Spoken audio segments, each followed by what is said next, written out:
is is politics. Yeah. Yeah, and there was when we moved back to this area after living in other places and started living in Thetford, that we got connected with a local political group called the Pompanesett Affinity Group.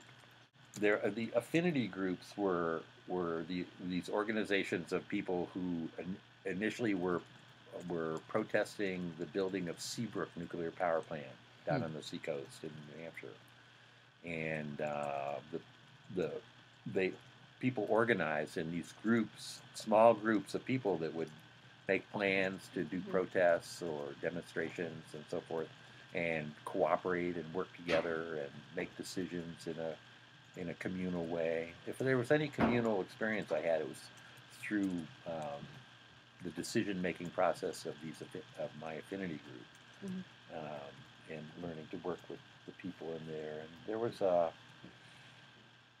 Grace Paley Oh yeah. and Bob and her husband Bob Nichols were a couple of the founders of the affinity group. Chris Hebb, you know Chris Hebb in Post Hills? Yeah. Now he'd be a good person Yeah. to talk with too.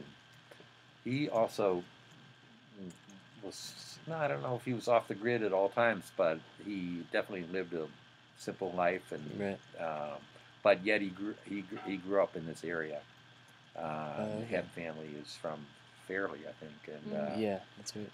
yeah, and there's Mike Hebb who lives in Stratford, who's Okay. also Chris's brother, Mike. And anyway, there all these people were in our affinity group, and we met about every 2 weeks for years and years and years. Wow. We started off focusing on Seabrook, and then our focus got into nuclear weapons, Mm-hmm.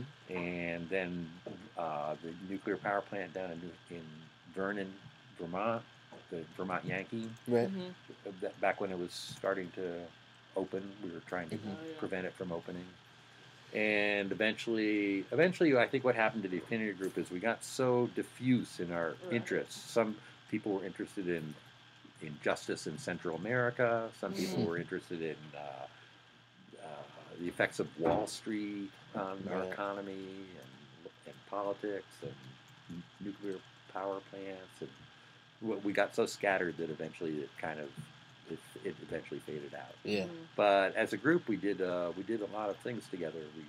We got arrested a few times down in Wall Street. We Really? got arrested, and we went to demonstrations in D.C. and Wow.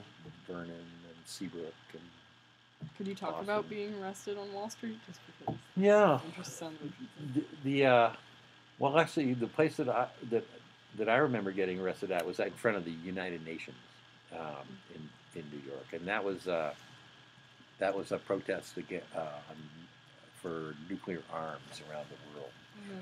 And it was a case where there were thousands of people demonstrating, and the cops tried to move everybody away from somewhere, and everybody sat down instead of going away, and just like you see on Right. TV for Yeah. any protest demonstration. And then they just hauled us off in paddy wagons to the police headquarters, Mm-hmm. booked us and released us, and that was it. Mm-hmm. We didn't spend any time in jail. Right. We were also arrested in down at Vermont Yankee, um, and for blocking the gate at Vermont Yankee down in Vernon. And in that case, we were all taken to an armory in a couple towns north of Brattleboro and held overnight in an armory. So it was hundreds and hundreds of peace Wow. activists, all Wow. in this giant like gymnasium type building. And the funny thing was though is that the police and everybody trying to uh, deal with us, they had to deal with all these affinity groups, and the Mm-hmm. affinity groups had this method of sending a representative to talk to the police, and then coming back to the affinity group and getting consensus on what we would and wouldn't do, and et cetera. Huh. And it was an interesting clash of Yeah.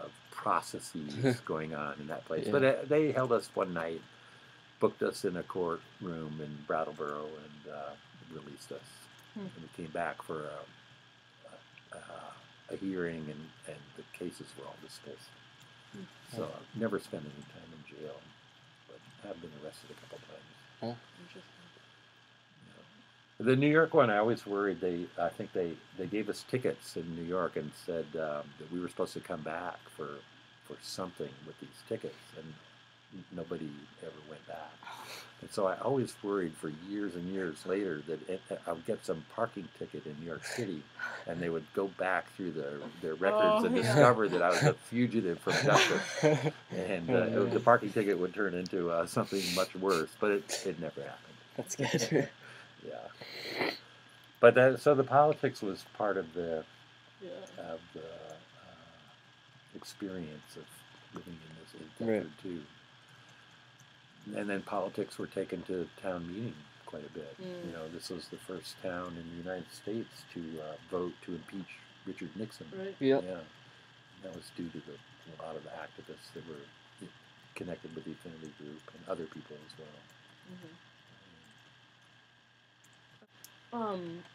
Why did you decide to live off the grid, anyways?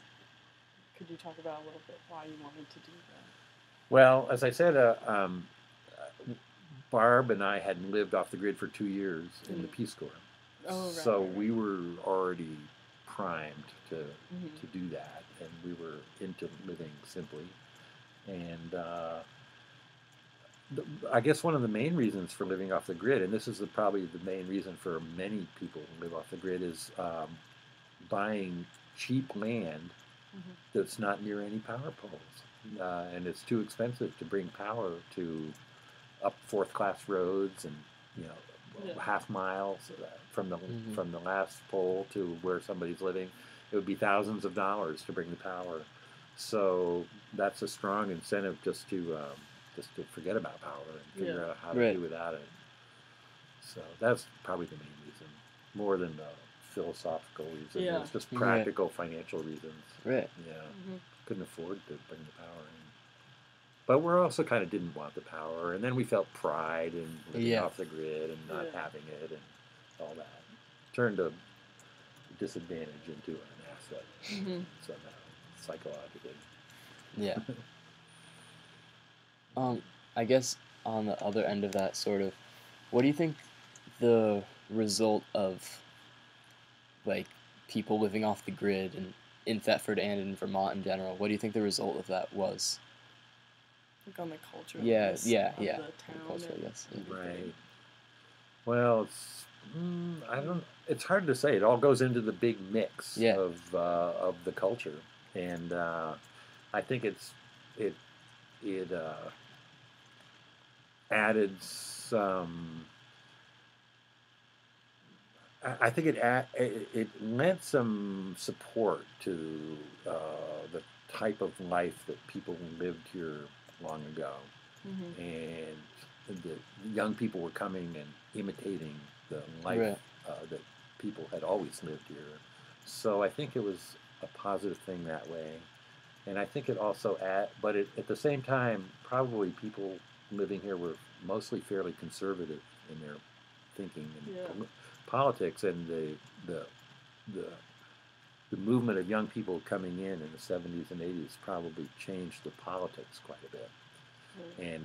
And overall in Vermont, I mean, a lot of political things have happened that may be sort of partly due to the influx of all the young peoples. Things like Act 250, the environmental laws Mhm. in Yep. the Yep. state, Just like- gay marriage. Right. It's probably some of the educational taxes, the system for financing schools, and there's probably a lot more. I can't Yeah. think of other things, Right. Sure. but I think there was definitely an influence, a good influence for Vermont.